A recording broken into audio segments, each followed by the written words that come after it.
Well, good afternoon, everybody. Thank you all for coming to our final installment of our 2025 Lincoln Highway Talk Series, which we entitled Diners, Dive-Ins, and Drives.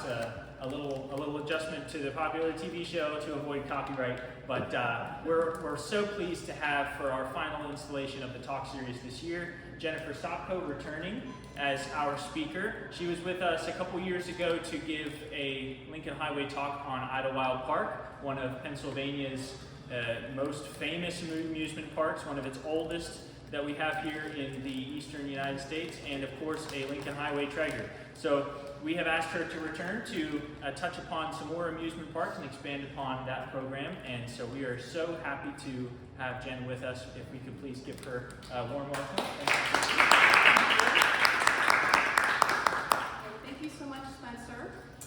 Let me know if you can hear me. I think the last time I was here I had a microphone, but since we have an intimate crowd, I don't think it'll be a problem, but I have water here. So I might be taking a little drink here and there. Okay, so good afternoon, everybody. Thank you so much for coming out on this afternoon. I'm glad the rain is holding off. For those of you who don't know me, my name is Jennifer Sopko, and I've worked as a local writer and historian for over 20 years, concentrating on the Ligonier Valley, Westmoreland County, and Western Pennsylvania. I'm a freelance writer for the Latrobe Bulletin and the Ligonier Echo, and I'm also the editor for Westmoreland History Magazine. In recent years, I've specialized in amusement park history, and you're going to hear quite a bit about that in today's program as we travel along the Lincoln Highway today. So on a road trip, we're going to stop along the way to take a cool dip, watch some movies under the stars, laugh and scream on coasters and carousels as we revisit some popular summertime recreation destinations along this historic road in Pennsylvania. Drive-in theaters, swimming pools, and amusement parks have been part of American culture and our summer memories for generations. They are all community gathering places that bring family and friends together to enjoy outdoor recreation and entertainment. So this afternoon I'm going to feature some wonderful places located either directly along the Lincoln Highway or fairly close to it, primarily in southwestern Pennsylvania, but I'll also branch out a little bit beyond that. Starting with drive-ins. Pennsylvania has always been at the forefront of the drive-in theater phenomenon, which is considered to have begun on June 6, 1933, when Richard Holmeshead opened the first drive-in theater in Camden, New Jersey. Technically it was Pennsauken Township, where folks arrived by car and paid admission to watch the British comedy Wives Beware from their vehicles. Beware of what? You have to ask. Here you can see Holmeshead's original patent for the drive-in. While the concept of watching movies projected on a giant screen outdoors was not new, the deliberate use of automobiles as theater seating was. The next year, on April 15, 1934, Shankweiler's Auto Park, the second drive-in theater in the United States, opened in Orrfield, Pennsylvania, and is still operating today as the oldest in the country. Over the next several decades, drive-in theaters would spread across America, along highways, on large plots of land in suburban and rural areas, reaching a record peak of 4,063 theaters by 1958.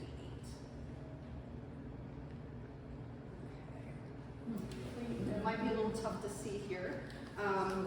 According to our Lincoln Highway pal, Brian Butko, you really start to see the number of drive-in theaters in particularly the greater Pittsburgh and southwestern Pennsylvania region increase when industry, particularly strip mining or coal mining, began to decline. And as such, Pittsburgh was once considered the drive-in capital of the world. More than 40 drive-in theaters populated the greater Pittsburgh area alone at one time. And there's about 30 listed on this 1958 newspaper advertisement. Quite a few of these were located on or near the Lincoln Highway, as you can see here. I had a tough time fitting them all on this slide. I'm sure I've missed a few. Don't worry, I'm not going to talk about every single one of these this afternoon because we will be here until dark. And several of these were actually located within a relatively short stretch of the Lincoln Highway between North Versailles and Latrobe. Does anybody recognize some of these names? Yes. Okay, so we're going to start in the west and make our way east. Beginning with the Twin Highway Drive-In on Steubenville Pike in Robinson Township. This one opened in 1950. Where does the name Twin Highway come from? Well, this part of the Lincoln Highway was designated as Route 30 and Route 22, hence the Twin Highway name. Originally had one screen and then eventually added a second, and I was able to visit this one time before it closed, November 2015, so not that long ago if you think about it. Anybody remember this one? Greater Pittsburgh Drive-In. So this would have been my hometown drive-in theater, North Versailles, PA. I grew up in White Oak. It opened in 1954 with a single curved screen, but it would eventually have 5. It also had a playground and a miniature golf course.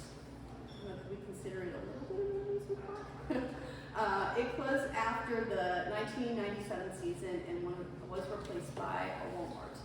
I believe, I was only there once, and I think I saw Disney's Hunchback of Notre Dame. Pretty sure. So this drive-in, along with several others, was owned by the Warren family of North Huntingdon. Marty Warren and his family went from operating a strip mining company in Trafford in the 1940s to managing a string of 7 outdoor theaters in Pennsylvania and New York, including 4 along the Lincoln Highway. Along with the Greater Pittsburgh, they also had the Blue Dell, Bel Air, and Super 30. Anybody remember the Blue Dell Drive-In? This was part of a recreational triplex in North Huntingdon that also included the Blue Dell Diner and Blue Dell Swimming Pool. This single-screen theater opened in June 1949 and held 500 cars. It lasted until 1985, and it was located where the Vangora kitchen design business is today. And from Lincoln Highway Experiences archives, we have a lovely postcard showing the giant swimming pool there.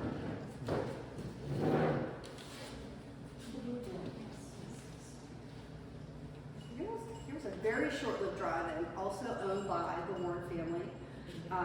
The Bel Air was built right behind the Blue Dell swimming pool.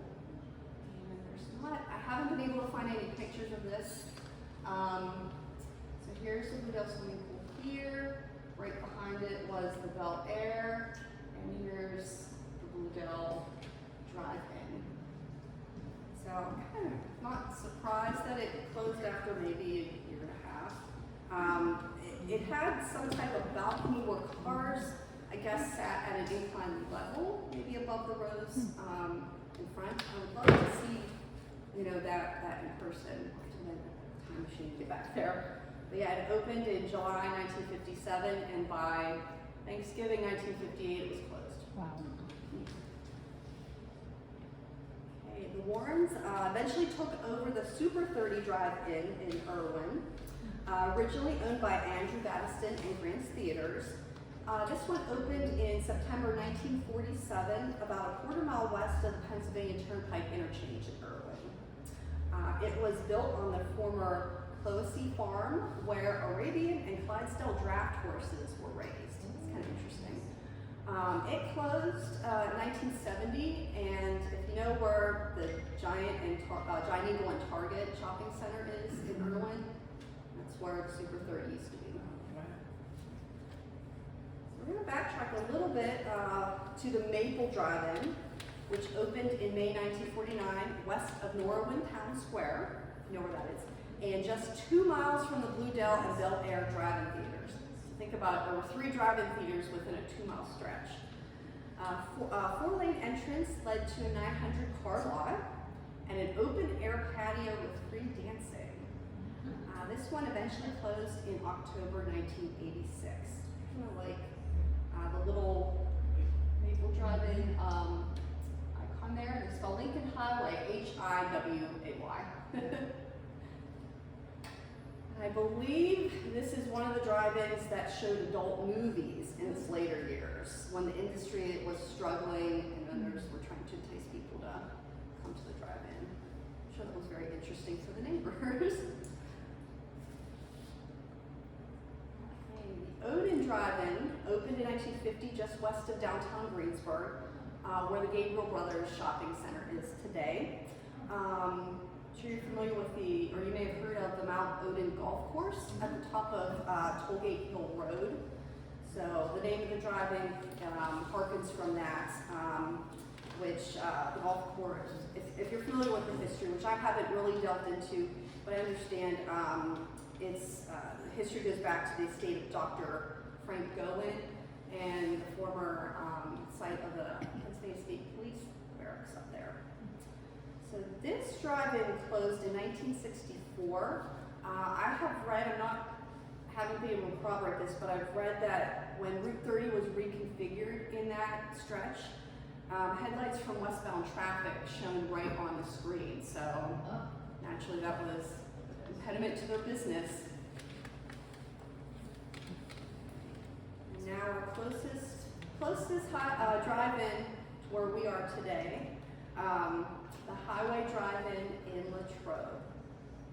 Dill Construction Company owner John Rodilla opened the Highway Drive-In in August 1948 on a 10-acre piece of farmland along Route 30 east of the Latrobe Airport crossroads. So technically it wasn't on the 1913 Lincoln Highway, it was on the bypass. This drive-in had a paved lot, which up until it closed, still had the individual in-car speaker poles there to kind of help you figure out where to park. Folks may remember the Sunday flea markets that used to be held there too for a long time. Marie Zimmerman served as manager of the highway for nearly 50 years. And in 2003, her son and daughter-in-law, Lee and Kathy Zimmerman, took over until the drive-in sadly closed for good after CVS purchased the land, and it was demolished in 2011. And I was able to get a kind of a backstage tour of the highway back in, let's see, 2009, I think. Yeah, because I put together a Pennsylvania Drive-In Theater exhibit at the Ligonier Valley Library. I don't know if anybody remembers that, but Mr. Zimmerman was so kind to bring the giant projector from the Highway Drive-In to the library for that exhibit.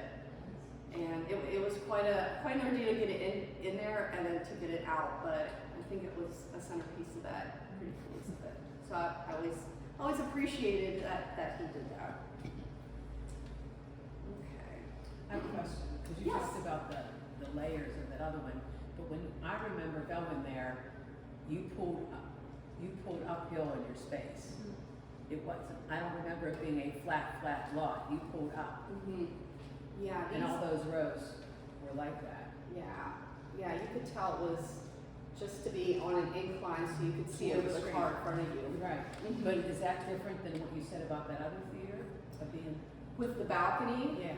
Yeah. I mean, I wish we could actually see a picture of that concept. But I have to imagine it was maybe like a hillside. You were on top of the hills, like a hillside over the main floor, for lack of a better word. But I mean, that's really based on just newspaper articles and what.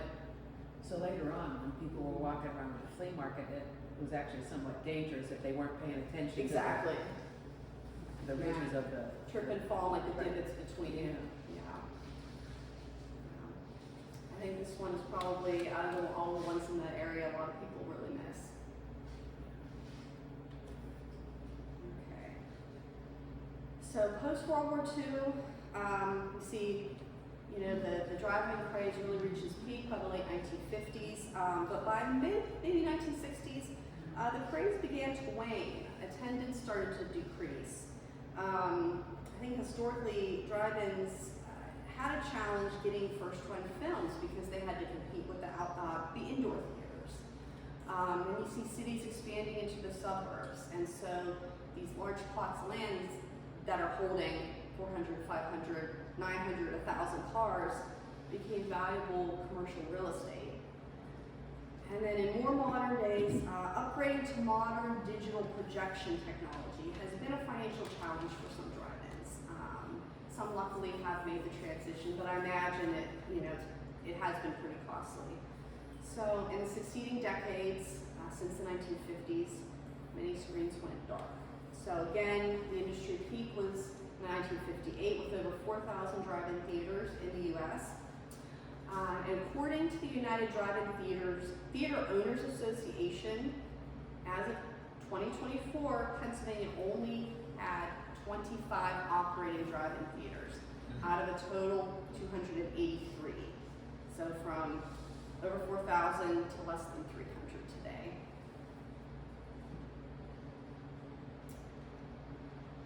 But we have seen a nostalgic resurgence in drive-ins in recent years. I think especially during the pandemic, because a drive-in theater was a perfect place for large gatherings of people to meet safely outside. And my sister and I took advantage of that in 2022 when we went to the Evergreen Drive-In Theater in Mount Pleasant. Owned and operated by Joe and Debbie Warren. So the Warren family is still active in the drive-in theater industry. Although the Evergreen is not on the Lincoln Highway, it's off of Route 119. It is one of the surviving theaters in Western Pennsylvania, except for their original screen. That one got hit by a storm earlier, but they have replaced it. So if you get a chance, please go out and visit the wonderful drive-ins we still have here, the Evergreen, dependable in Boone Township, Butler has a drive-in theater, the Riverside and Vandergrift. So although they are few and far between, they're still out there. Okay, we'll move on to swimming pools. So I mentioned the Blue Dell pool earlier. There's one historic swimming pool I'm sure many people have fond memories of, and that's Ligonier Beach, which operated for nearly a century.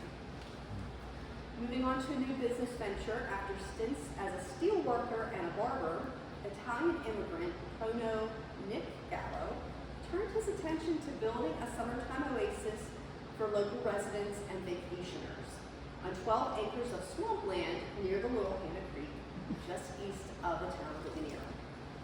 Gallo opened the Ligonier Valley Bathing Beach on July 4th, 1925, which boasted a 400 by 125 foot pool that held 1.3 million gallons of water. At the time it opened, this concrete pool was touted as the largest swimming pool in Pennsylvania. And I hear that about so many pools at different amusement parks, animal adventures, biggest in Western Pennsylvania, biggest in the country. And at some point we're going to do research on that to find out what exactly was the biggest swimming pool when. That would be a really interesting research project. At one time, Ligonier Beach did in fact feature a small man-made beach. The sandy area curled around one side of the pool until it was eventually replaced with grass. The pool also used to feature a large slide, a diving board, and Nick Gallo's famed water attraction, a 12-foot tilted wooden wheel that both amused and probably bruised the screaming patrons if flung into the water until it was removed in 1951. Does not look safe to me. Looks fun, not safe.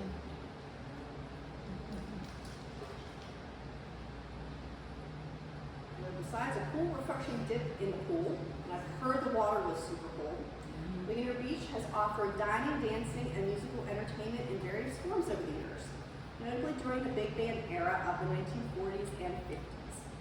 Sunday nights were reserved for dances in the open-air dance pavilion, where couples swooned and swayed to live music belted out by popular crooners that Mr. Gallo booked to perform at the beach's band show, including Perry Como and Tony Bennett. Ligonier Beach housed bands and cottages on site when they entertained at the venue throughout the summer.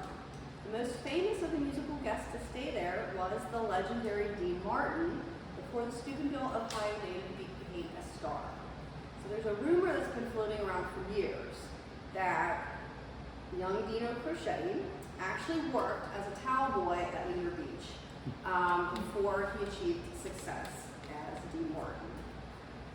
But I did talk to Nick Gallo's granddaughter when I wrote a couple articles on Ligonier Beach and worked on my Ligonier book, history book.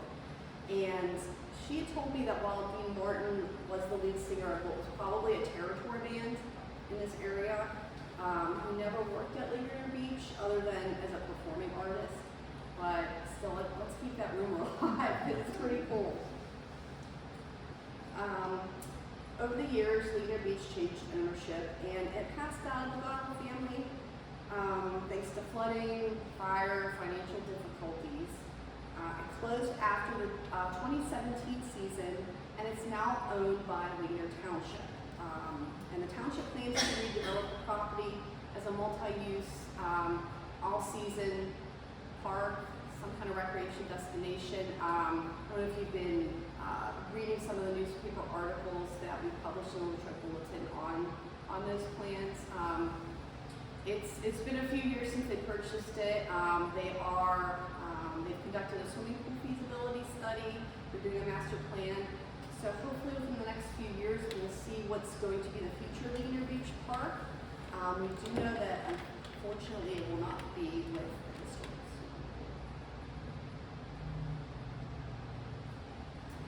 Okay, now we come to my favorite topic, amusement parks. So amusement parks began as a different type of roadside attraction than we think of. Scenic picnic roads designed to generate passenger business along railroads and electric streetcar lines in the late 19th and early 20th centuries. Pennsylvania in particular boasted more trolley companies than any other state in the country, and it may have had the largest number of parks. Another interesting research topic. I'm going to have to dig into that too. But many did not survive the world wars, the Depression, the decline of the streetcar as public transportation, or Mother Nature. But those that did and those that have opened since that golden age, we're now traveling to them by car. So let's talk about some that can be found along the Lincoln Highway, including our nearby neighbor, Idlewild Park.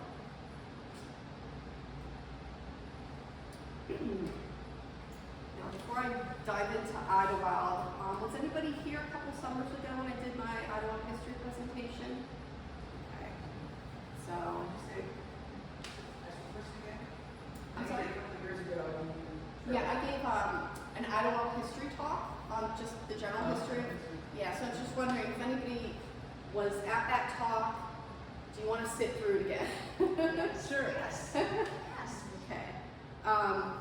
So Pennsylvania's oldest operating amusement park predates the creation of the Lincoln Highway, as Idlewild was founded in 1878 by the Ligonier Valley Railroad, a short line railroad completed, owned, and operated by the Mellon family. And this railroad connected Ligonier to Latrobe. So it's got almost 150 years of history. So I'm going to try not to keep you here the rest of the night because there's a lot of interesting topics in that 150-year history. So I'll kind of try and keep it moving. If I go too long, just bring a cane out. So within the first few months of the Ligonier Valley Railroad's operation, the idea arose to boost passenger business on the line by creating a scenic picnic road that would entice people to buy train fare, grab their picnic baskets, and come from as far away as Pittsburgh to spend a day out in the beautiful Ligonier Valley. Judge Mellon approached William McCullough Darlington, a Pittsburgh attorney, for permission to use part of his family's estate along the railroad right-of-way in Ligonier Township for picnic purposes or pleasure grounds. I like to point out it was actually William's wife, Mary Carson O'Hara Darlington, who legally owned the land, which she inherited from her grandfather, James O'Hara. Mr. Darlington agreed to lease terms in a May 1st, 1878 letter that included a stipulation not to cut any trees. And I love this map from 1854 that shows the Idlewild, or what would become the Idlewild property. As you can see, there's a turnpike road that slices right through the middle. That's the Greensburg-Stoystown Turnpike, and that later would become the Lincoln Highway in this area.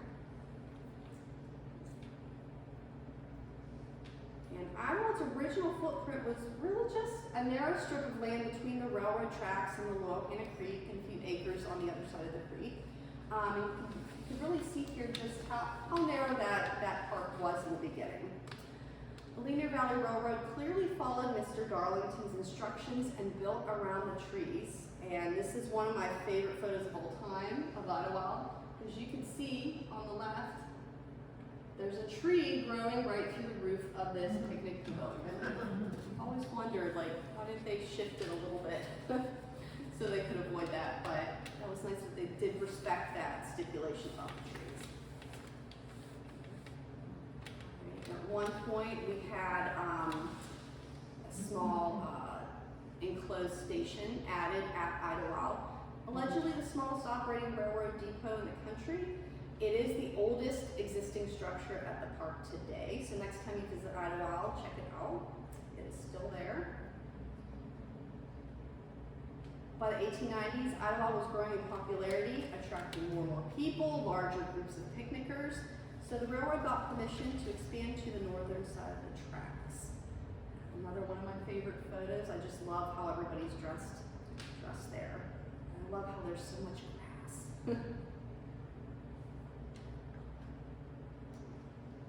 Okay, so when they started expanding, they started developing. 3 man-made lakes were added at Idlewild, including Lake St. Clair, built in 1891 near the Darlington train station on the western end of the park. And we also have a much larger Lake Bouquet, added in 1896. This had multiple islands, plus vapor launches and a swan boat that cruised around the lake. There's also Lake Woodland, kind of a short-lived lake on the property. If you're familiar where Daniel Tiger's neighborhood is, behind that is where Lake Woodland used to be. And 2 other historical buildings also still used at Idlewild today, like the original railroad depot. These were the auditorium, a massive dancing pavilion, which hosted moonlight dances with orchestras and big bands like Kate Kaiser, who performed there in the 1930s. There was also a large dining hall equipped with a kitchen, spring water, and natural gas. Pretty state-of-the-art for the late 19th century.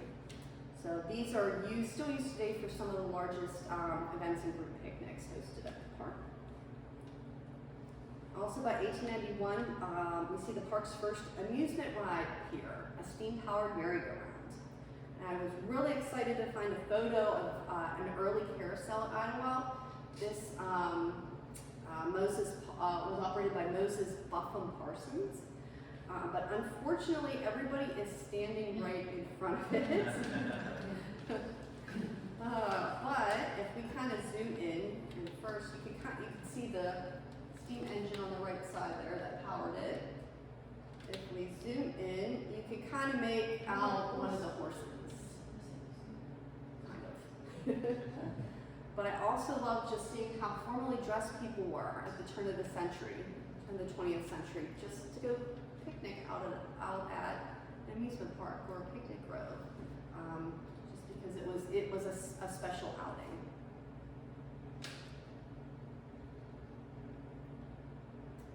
Idlewild is a picnic park at heart. I like that you can still bring food in today. You don't have to buy at the concession stands. And many of those nicely dressed people were attending these group picnics. Any group you could possibly think of met at Idlewild Park. Churches of all denominations, some of the biggest companies around Western PA, think of Heinz and Alcoa. They had political rallies, they had school districts, social clubs. Even the Ku Klux Klan hosted picnics at Idlewild in the 1920s. And while these folks were transported mainly by the Ligonier Valley Railroad, Pennsylvania Railroad excursion trains, by the 1920s, folks would be arriving by automobile along the then 2-lane Lincoln Highway, which we all know passes right by the park. The Ligonier Valley Railroad purchased the park property from the Darlington family, and by the end of the 1920s, was ready to expand Idlewild into a more traditional amusement park. In 1931, they created the subsidiary Idlewild Management Company to manage daily operations, and they brought on an industry veteran by the name of C.C. McDonald. He, along with his wife Grace and sons Jack and Dick, would manage and eventually own Idlewild for more than 50 years. The IMC also began improving automobile access, as that traffic was increasing as the railroad's passenger business began to dwindle. So in the early 1930s, it increased the parking areas and built a new rustic-looking automobile entrance off the Lincoln Highway. And I love this photo here. There were several log and stone buildings. One was designed as a replica of the Fort Pitt Blockhouse in Pittsburgh. You could see the Trading Post General Store and a Gulf Refining Company service station with gas pumps.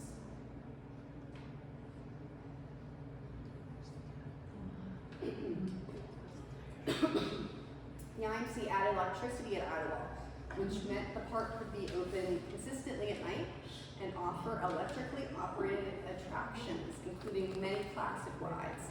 Anybody remember the Caterpillar? Yes. Yes. Alright, scooter bumper cars. Scooter is still there, they have different cars there today, but still the same concept. Rocket ships. Do tell about the Rumpus. Oh, the Rumpus, you know what? I had a picture in there, I'll bring it up after. That was the park's one and only dark ride.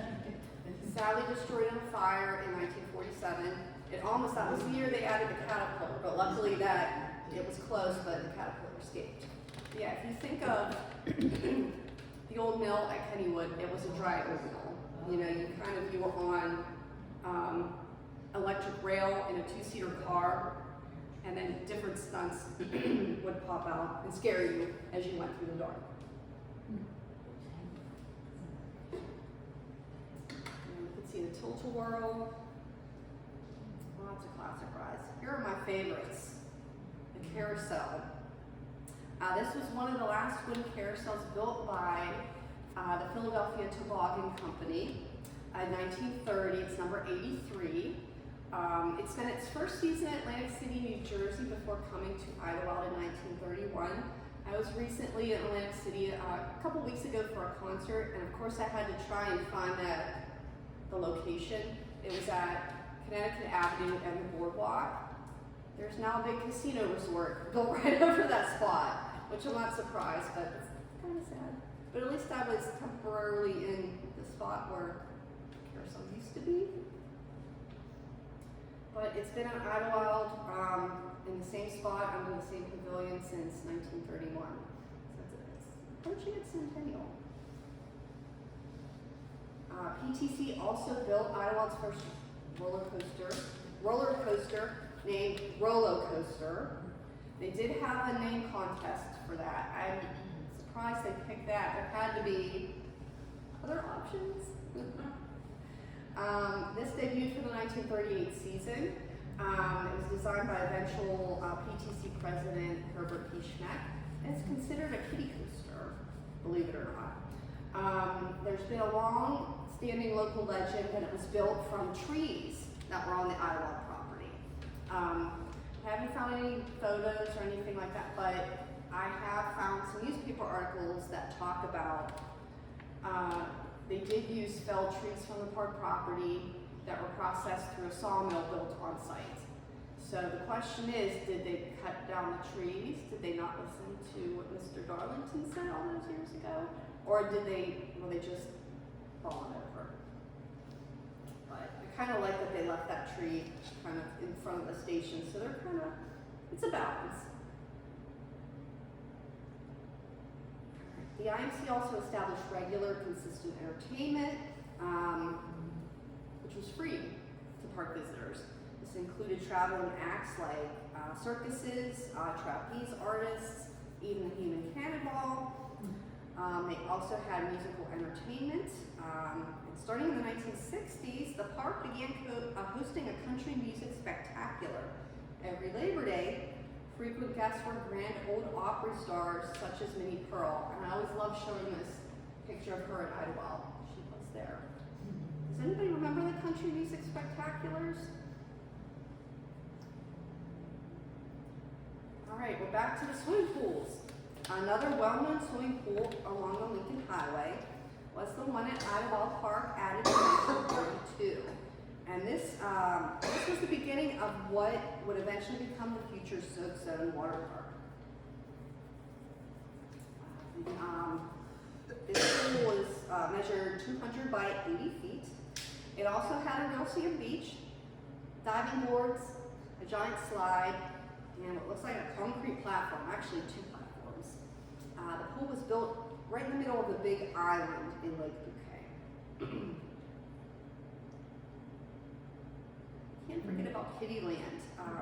Idlewild has, in more recent years, been promoted as a family-friendly children's park, but it actually has featured kiddie rides for nearly a century. In 1941, all these rides were consolidated near roller coaster to create the first Kittyland, and then a decade later, in 1951, all those rides were moved next to the creek, and I think a lot of people will remember when Kittyland used to be over in that area.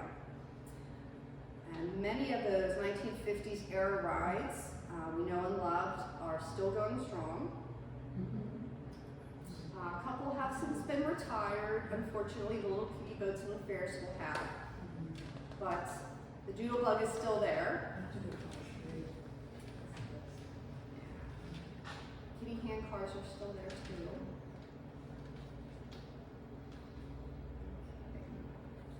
And I'm going to talk a little bit more about the storybook parks shortly, but we have to talk about Storybook Forest at Idlewild.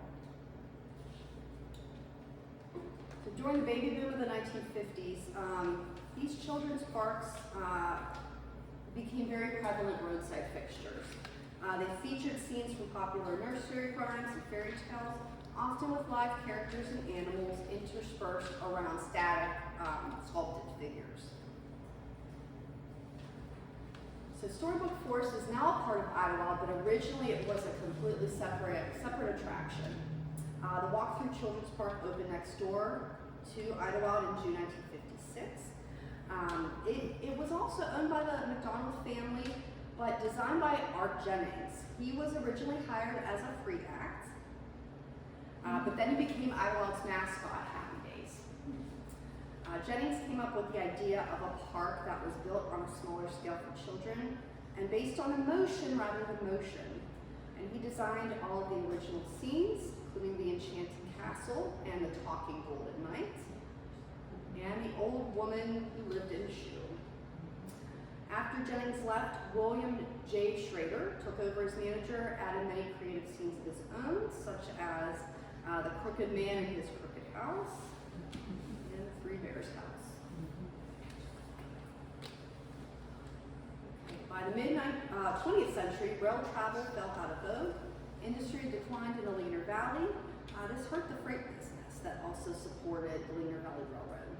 So the last run occurred on August 31st, 1952. But by then, the railroad had sold Idlewild Park to the Idlewild Management Company, and then the McDonald's bought out the Mellon share to own the park completely. The decision was made to abandon the railroad and turn the line over to the predecessor of the Pennsylvania Department of Transportation. They planned to expand the Lincoln Highway from 2 lanes to 4 lanes by using the roadbed of the railroad. So think about it. That meant the 2 new eastbound lanes of Route 30 would slice right through Idlewild Park. But thankfully, the state instead condemned a 60-foot deep strip of Idlewild property fronting the highway to accommodate a new section of eastbound lanes. And that began a 2-year highway expansion project in the mid-1950s. I love sharing some of these photos of that project in progress. And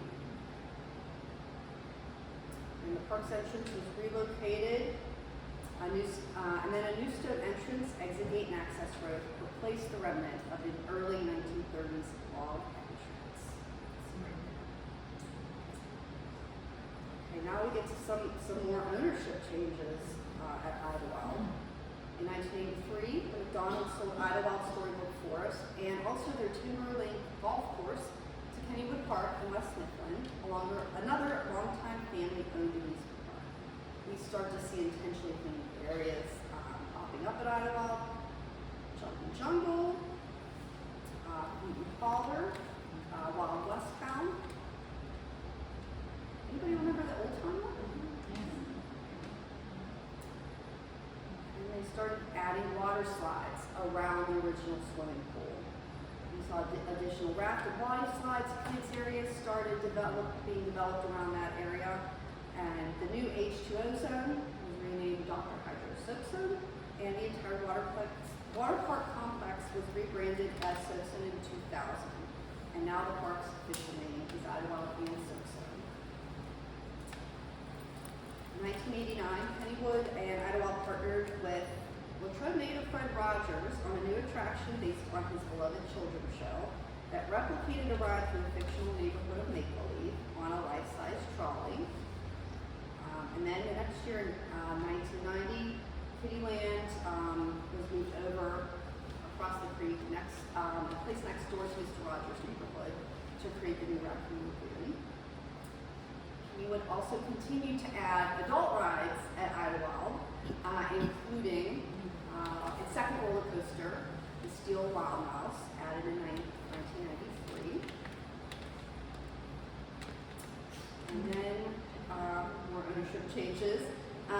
Until recently, Idlewild was owned by Parques Reunidos and its subsidiary Palace Entertainment. It, along with sister parks Kennywood and Sandcastle and other parks in the United States, were under that umbrella from 2008 until earlier this year.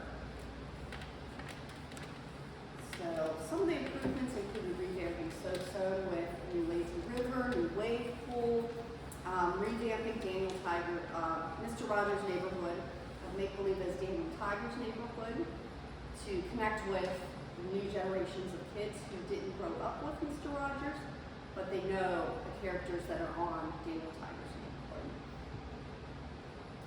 And to celebrate Storybook Forest's 60th anniversary, a new enchanted castle was added. We saw the roller coaster train. Obviously in 2020 with the COVID pandemic, not just amusement parks, but the entire world was impacted by that. So I think amusement parks like Idlewild over the past few years have been rebounding from that. And earlier this year, I'm sure you've heard the news, the Hersham Corporation, who co-owns Dollywood, purchased all of Palace Entertainment's North American-based parks. So I'm looking forward to seeing what comes to Idlewild in the next few years. So how are we doing on time? Does anybody want to hear about some other Lincoln Highway? Sure. Okay. I know this is like the biggest one because it's been around for, 3 succeeding centuries, 1800s, 1900s, 2000s, so there's a lot to cover. But there are other parks that are on or fairly close to the Lincoln Highway. All right, we're gonna head east to Lancaster, and we're gonna stop by Idlewild Sister Park, Dutch Wonderland. Has anybody been there?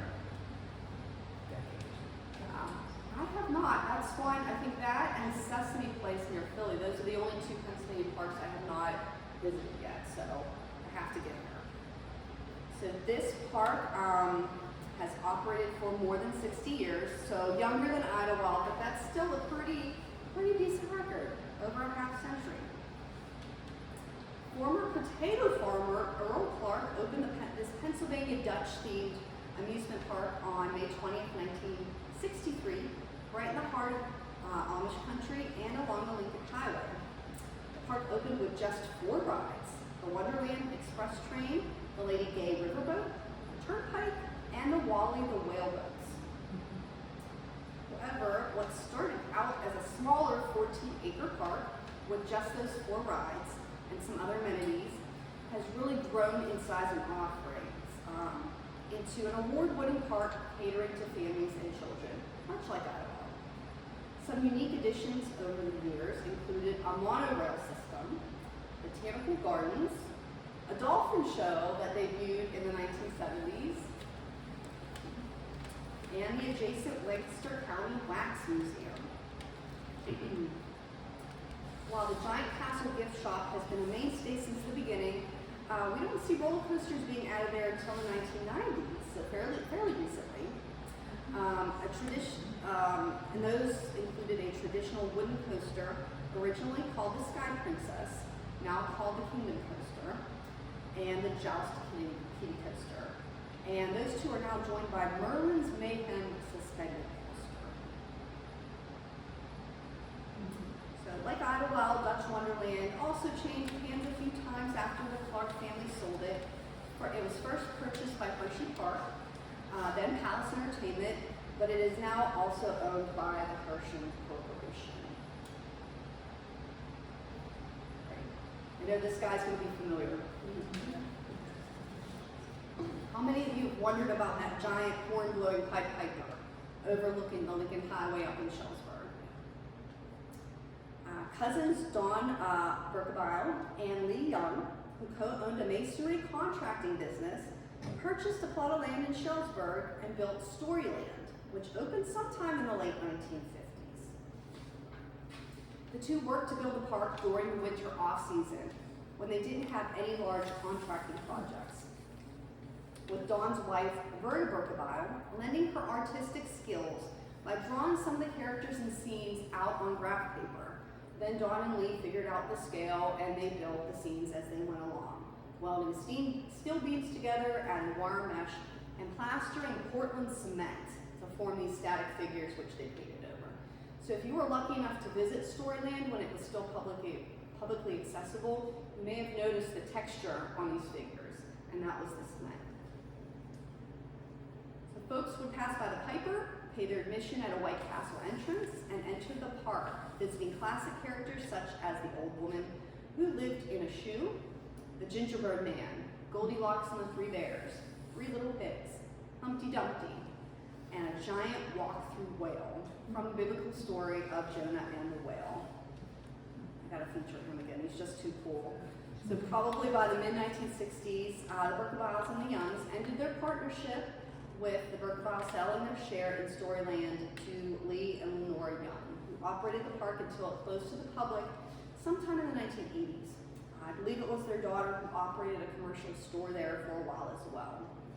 The Young family still resides at Storyland, which today it's not quite abandoned, but it is private property. And they have over the years restored some of the figures that are still there, including ye old Pied Piper, who you can still see from the highway as you are driving by. He played music too. Like when you would drive by, there was music coming out of the flute. Oh, really? I remember that as a kid. Oh, cool. Okay, and one more thing, I might as well pass along my information. The whale, there was a thing on the ground when you walked past it, if you stepped on it, water shot out there. Oh, that's super cool. Yeah, okay, I'm done now. No, I like that. Please share more. Does anybody know Fantasyland out towards Gettysburg? Yeah, Kenneth and Thelma Dick were inspired by a storybook park they visited during a family vacation to create their own version just outside of Gettysburg. And they called this Fantasyland. They opened Fantasyland in July 1959 on farmland off of Taneytown Road, or Route 134, about a mile and a half south of downtown Gettysburg. So it's a little removed from the 1913 Lincoln Highway, but if you are on the Lincoln Highway Association's website and you're following the interactive map, you'll see it's also very close to Route 15, which was part of the auxiliary loop through Washington, D.C., Baltimore, and Philadelphia. So it's not so much far removed. So I thought this would be an interesting one to kind of include, maybe one that people may not be familiar with. So after entering through, of course, a giant storybook, it's either a storybook or a castle, visitors were greeted by a 23-foot tall Mother Goose figure surrounded by a beautiful flower garden before they greeted live characters and walked through some more nursery rhyme scenes and themed areas. Enchanted Forest, Santa's Village, Fort Apache with Cowboys and Indian Show, The Old Woman Who Lived in a Shoe Slide, The Cow Who Jumped Over the Moon, Rapunzel's Castle, and a Dairy Barn. But this wasn't just a storybook themed park like Storybook Forest or Storyland. It was a true amusement park. It did have mechanical rides. I had a carousel, a sky ride, and 2 trains. The Cannonball Express miniature railroad and a sightseeing train. It also had motorboats and pedal boats on the park's multiple lakes. Not surprisingly, given its proximity to a national military battlefield, Fantasyland attracted some pretty high-profile visitors, including the families of Presidents Eisenhower and Kennedy. Also not surprisingly, the federal government became interested in acquiring the land the theme park sat on. And in 1974, it did just that, allowing the Dick family to continue to operate Fantasyland until it finally closed in 1980. Today, the former park site is the home of the Gettysburg National Park Museum and Visitor Center. So to wrap up our tour of past and present summertime fun spots on the Lincoln Highway in Pennsylvania, and there were a lot, I tried to put as much as possible without keeping you here for hours. I wanted to throw in a destination that had the trifecta: an amusement park, a swimming pool, and a drive-in theater. Does anybody recognize? I think. Rainbow? Yep. Rainbow Gardens in White Oak, located at the intersection of Lincoln Way and Route 48. So it was not located on the Lincoln Highway, but Lincoln Way was strategically named to divert drivers off the true Lincoln Highway in Irwin, get them into White Oak and Sport. So this would have been, this was in another life, my hometown park, since I'm from White Oak. My parents went there to the drive-in at amusement park. My dad had a pool pass, and he could walk to Rainbow Gardens from where he grew up. So I'm sure he was there every day during the summer. The Rainbow Gardens opened in July 1926. It offered guests one of the largest swimming pools in the country. See, there's that claim again. I gotta figure this out. I have here that it was 270 by 140 feet. It had heated well water, had a bathhouse with illuminated sign, and a white sand beach. So Rainbow Gardens had a popular roller skating rink in its early years, but it wasn't until the late 1940s when the Volpe family took over the park that we see other attractions and rides added, starting with the Rainbow Gardens Drive-In Theater in 1948. And then by the early 1950s, the park began expanding its ride offerings, perhaps to attract more families and your picnic business to compete with Kennywood Park, which wasn't that far away.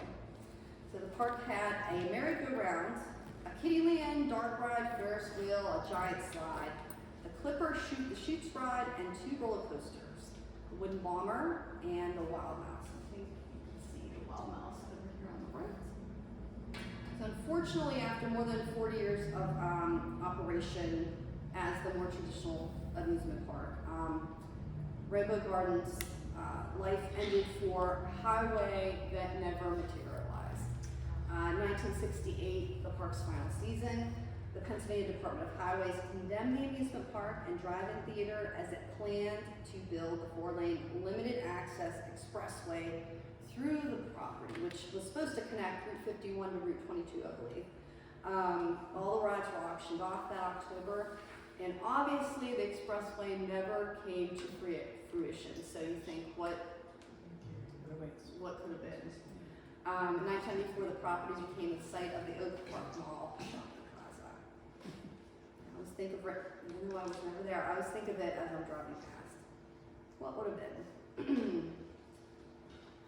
So I would be remiss today thanking so many people and organizations who have generously shared their knowledge and images with me over the years, whether it's for amusement parks, drive-in theaters, or any other local history subjects. And I have to thank Lincoln Highway Experience, Lincoln Highway Heritage Quarter for welcoming me back today to talk about subjects that I think bring people together. I think people have a lot of wonderful memories of going, spending their summers at whether it is Rainbow Gardens, whether it's Idlewild, whether it's Blue Dell. Those are the memories that we can all relate to. So I hope you enjoyed all the history and images I shared this afternoon. I try not to keep you here too long, but it's fascinating. What do you leave out? What do you include? Because there were so many of these, I like to call them recreation destinations along not just the Lincoln Highway, but other highways and other communities. So I would love to hear any stories you may have from any of the drive-ins, pools, amusement parks I've shared today. I've already heard a few wonderful stories.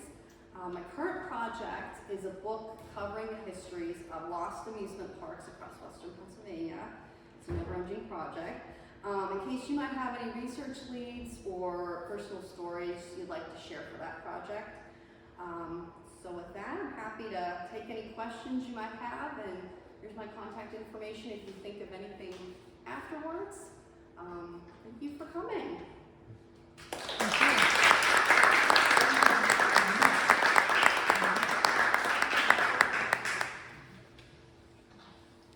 Any questions or?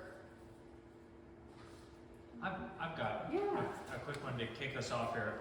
Other than some obvious factors considering the transportation development in this area, like traffic being siphoned off of the Lincoln Highway and other things like that, what are some of the big picture factors that you think have contributed to some of the decline in these sorts of amusement parks and roadside attractions? Yeah,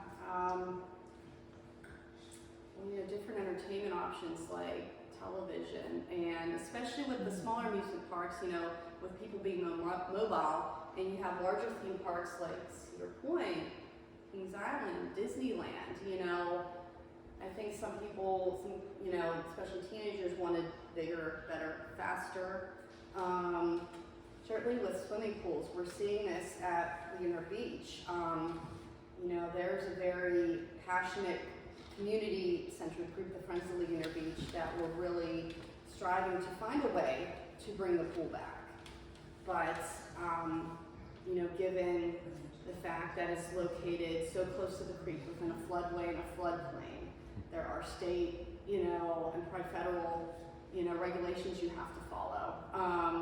The insurance, the liability for something like that, and just with these large pools, you have to have a certain number of people, certain number of lifeguards. Like the staffing requirements would not be cost effective. So I think as time goes on and things become more expensive, I always wonder why do people get involved in operating, recreational ventures like an amusement park or a drive-in theater.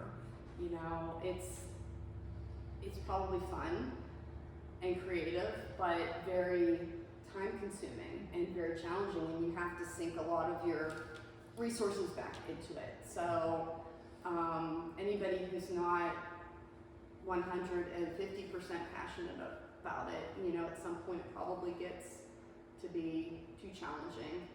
So I think of other, because there are a lot of, big picture.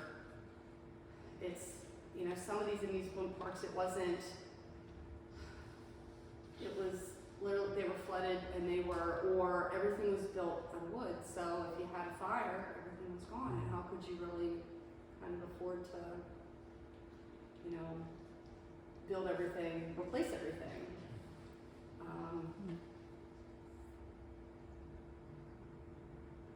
to pick up on any other things. It's a big, I could keep you here for hours talking about that. I think I had heard, right or wrong, and you may be the definitive answer on this, that what killed Ligonier Beach was there was a flood and the creek rose up and all the sediment and then got in the pumps and the piping, and it was just cost prohibitive to try to bring it back. Yeah, I'm sure there were a myriad of floods during, in its almost century of operation, but it was that one right before it closed, I think was, I don't know if it was considered like a century, one of those once in a century floods, but between that and then there was arson, there was a fire there. And then I just think it was too much to come back from both of those. And then probably, I mean, I can't speak to the financial situation there, but again, you see how difficult other communities, how difficult it's been for other communities to maintain and operate their pools. So it was probably just the straw that broke the camel's back. So while we may not see Ligonier Beach as it was in its heyday, hopefully, once the township figures out exactly what we're going to see there, it will be, a nice recreational park once again. You had said before, you made a reference to many of the drive-in theaters in the area, and a couple you mentioned closed only after a year or two. Mm-hmm. And some that opened that were open for in decades. Now, the ones that were for decades, it sounded like they were the home code companies that were probably putting on their previous home code company land.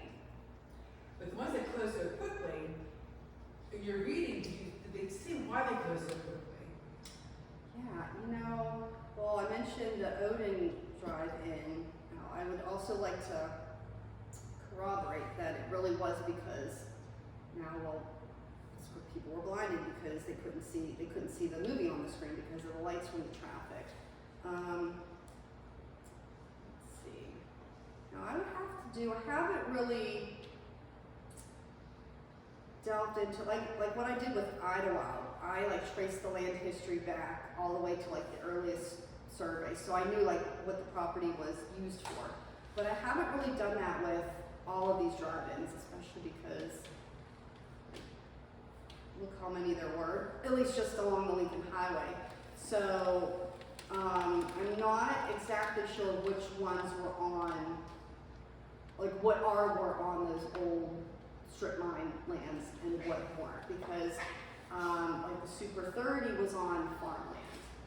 So that's an interesting question, kind of correlating the prior land use and the industry. The home code companies had a lot of money. Basically robber barons for the most part. Mm-hmm. And of course we had some mom and pop ones that just so we just the public, I guess. Right. Yeah, that's an interesting question. I have my work cut out for me. Also, you see 1931 to the 100 years of the Arizona Idlewild. When they make plans for celebration for that. I'm going to encourage them to do that. And then my question is, when do you celebrate the centennial? Because, it's 100 years at Idlewild in 2031, but it's 100 years in existence in 2030. So maybe we'll have a 2-year celebration. So I would really like to celebrate that. Yes. I could be totally making this up, but at the talk a couple of years ago, I have this memory of there being some discussion, some speculation about ways that they could expand Idlewild Park, and one of the ideas I remember hearing was potentially a campground of sorts across the street where the old golf course used to be. I'm sure you keep your ear to the ground with Idlewild stuff. Are there any rumblings or anything about plans to expand the park or add any campground related elements to convince people to make it an overnight destination as well? Is there any involvement there? That would be convenient because you're either staying up in Ligonier or you're in Latrobe. So that would be nice to have an overnight accommodations there. I haven't heard anything definitively recently. There's kind of inklings of some more significant development happening, like in 2020, but then COVID, I think, pushed everything back. So if you've gone past the old Timberlink site recently, you see there's a lot of land being cleared off. So that is strictly a West Penn Power project. So there's nothing happening there, at least right now, that's, a park project. But I have to imagine, and this is just speculation, I have to imagine with the new corporate ownership, which is family-based. It is still a corporation, but it is family-based and it's based in the United States. Hopefully we'll see some positive things happening there. Because it has been a while since there's been a new ride or a new attraction. So there's been some recent development at Kennywood and Sandcastle Idlewild is overdue, so, I'm always a champion for seeing some. It's hard because I think a lot of people in this region will say, we want something new, but we don't want anything to change. So how do you kind of balance that? You want to keep Idlewild, you know, it's not an urban park. It's got a lot of shade trees. There's a river running through it. It's beautiful. It's scenic. So you want to keep that, but you also want to keep bringing people back and give them a reason to come back and see what's new, see what's different, but see what's also nostalgic. I remember reading in the article that the new company had purchased certain amusement parks, and they had stated there would not be changes in the immediate time frame. But we have been to Dollywood several times. I don't know if you have, but the feeling at Dollywood is very similar to Idlewild. The family-based trees, natural setting, just it's wonderful. So That's great. I hope that runs it. Yeah. That's probably what that mindset attracted them to, acquiring Idlewild and Dutch Wonderland and, other parks under that umbrella. Lake Compounds up in Bristol, Connecticut, the oldest amusement park in the country. So a lot of these, I think there's a lot of similar parks in the northeastern part of the U.S. that probably would fit well with Dollywood. And I have not been to Dollywood. They also own Silver Dollar City, I've heard is another nice park. So fingers crossed we're going to see a lot of good stuff happening there. Maybe not this year, maybe not next year, but once they probably get all the financial plans in order. We did notice between last year and this year, the gardens are 10 times better. The flowers and the upkeep and the huge planters, and it just looks so much more inviting and horticulturally acceptable. Versus other years, it's just very seedy and things were going bad to me, especially around because of the Wild West or the West Prairie between the two park and moving to the other part. I just thought this year they seemed to really step it up, so I thought that was pretty nice. Yeah, the details definitely make a difference. Yeah. Well, when we were growing, my sister and I, when we were growing up, we could always just go out of one park. We had like a general admission price. You just buy your tickets for the rides, you ride your track. Now, this goes to the next step, like, development of Iowa. Why did the office of walking around pass?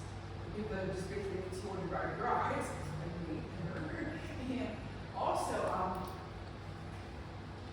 well, Silver Dollar, that's Silver, digressing, Silver Dollar Cities, there's church used to run annually for like a presentation. There's which extra.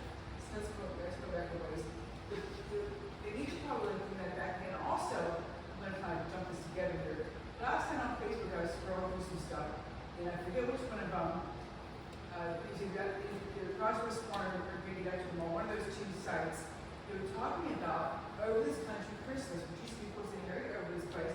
Then I went to Idlewild Place and to the fairgrounds, and so they kept bringing up the idea of bringing it back to Idlewild again, trying to get that thread going again on that particular original comment. So what does Idlewild think about that now they have an owner, and also maybe about just the walking around pass, because I never like to go, but I'm not going to pay $50 this year scared to ride. Right. Yeah, it would be. I know Idlewild does not have a holiday event. Like they're just through Halloween and then they close for the winter. So it would be nice to have a Christmas kind of walking, maybe holiday lights. I think it lasted 2 years. I think they need up. They used to have, a couple of years they had a Christmas. Yeah. Yeah, I think You it's could drive through and stuff like that. So that would be nice. That would be nice to bring that back. Let's see. Are there any rumblings of it though? No, not that I've heard. Not that I've heard. But you would think because so many other parks are doing that to expand their operating season. But we'll see. I'll suggest that. And people are talking, walking past you, people are talking about how run down and how disorganized the county fair locations become because a corporation owns it now. The Oakland County basically has nothing to do with it at this point.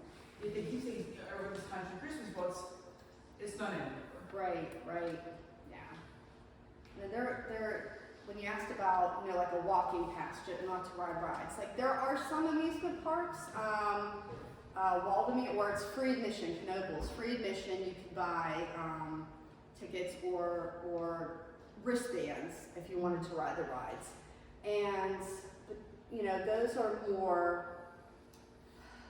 They found a way to make it work. I guess it all has to do with your staffing. How are you going to monitor that? The cost effectiveness. You know, and those are more independent operations versus, you know, Idlewild and Kennywood and Sandcastle and Dutch Wonderland being under the corporation. But, you know, you are not the first person to suggest that. And I also tell people, don't pay gate price. There's always a way to find discounted tickets. I know the groceries actually has a walking pass too. Mhm. You walk in on whatever it is you pay, it's the general admission, Mhm. and you use the. Yeah. I mean, yeah. Sesame Place, you said you haven't been there, but when our daughter was young, we did a vacation where we went to Bedford Village and we went to the Penn State Ag Progress and we worked our way across and we went to Sesame Place. Oh. Their ticket price, the high price is the kid price. The adult price is cheap because Oh. the park is for these kids and the stuff they had is so well thought out because it's the whole Sesame Street wisdom, you know, in the background of all they had, you know, these things they would climb up to and then let go and slide down and they had the show with Big Bird and that part in the water slide thing, the ride they went down, but it just had tubes that were that big because they were for the little kids. Like the park was made for little kids and so the big ticket price was the kid price. Mhm. Because That they- makes sense. That's It, smart. and from there were a lot of people that came down from New York City for their families because it was a good road trip for them and a fabulous park if you have little kids.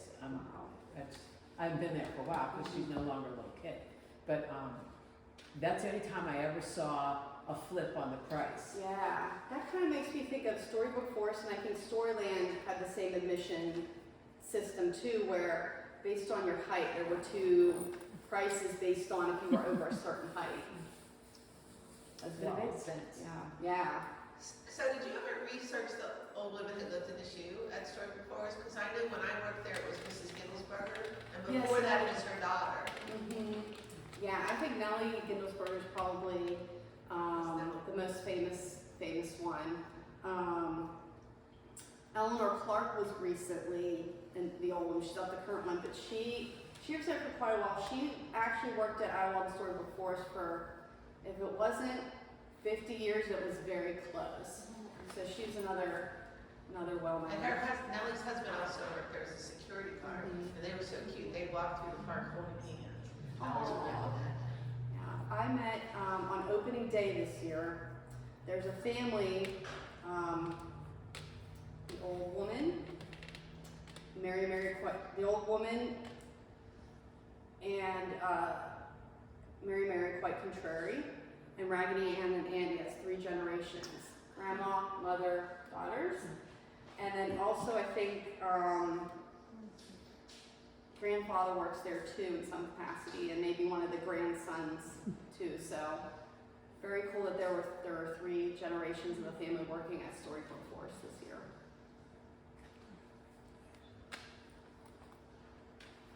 Awesome.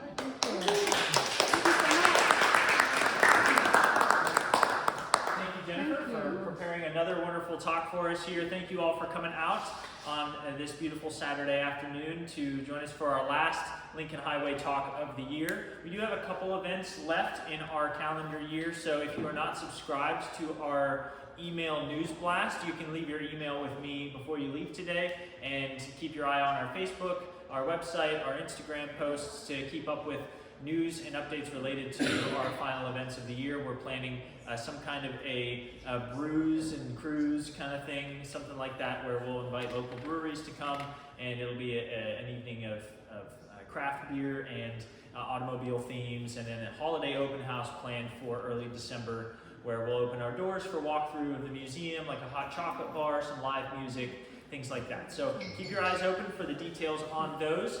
And of course, you saw Jennifer's information about how to get in touch with her. If you have any resources for her to use with her upcoming projects, she's a busy lady and constantly coming up with new material for us to read and enjoy as a community. So please join me in giving Jennifer one last round of applause and appreciation. Thank you, everybody. Take care. Thank you. Great, thank you.